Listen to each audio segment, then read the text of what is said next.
Holy folly, you are God living in her own dream. Welcome to A Mystic's Journal. You can call me Agape from Love Has One Mystery School. And in these videos, I share insights and updates that I enjoy sharing and that you might find beneficial for you as well. So first thing to share in this particular video is that as of late, I have been attending events rather than hosting events or putting on workshops and things like that at events. And what I'm finding is that by attending rather than hosting or working at these events, I'm realizing I'm able to have a far greater impact on humanity and the people attending the festival.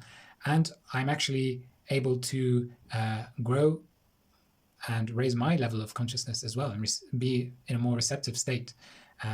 So I'm able to learn a lot more as well by attending. So I'm finding that interesting. Of course, everyone experiences a phase in their life where they prefer teaching, they prefer offering their services and working. But then it gets to a point where you realize you actually can have a much greater impact if you're kind of in the background doing all these different things, being a secret agent. And this requires a sort of lowering of your ego in order to do that. But I thought I would share this in case this is particularly relevant to any of you guys watching or listening. The second thing to share in this video is that there will come a point in your journey where you will feel like a black hole.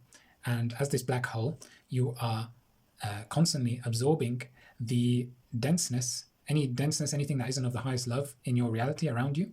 You'll be sucking it in just like as a black hole absorbs it all, and then you'll be transmuting it into the highest love. And that's what the black hole does. It transmutes it into infinite nothingness, infinite darkness. And that is the highest, purest form of love. And that's what you eventually become, a walking black hole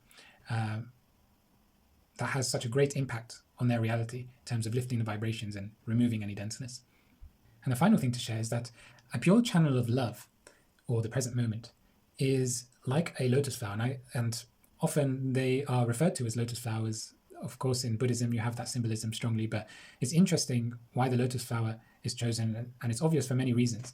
But one reason that I enjoy thinking about is that lotuses grow from filth, from swampy mud, and it's an interesting analogy because if you throw filth at a lotus flower, and this can be represented in real life when you throw attacks, ego throws attacks at a lotus flower, what a lotus flower does is it uses that filth as fertilizer, because that's what it uses to blossom more and to grow more. It uses all that denseness as its fertilizer.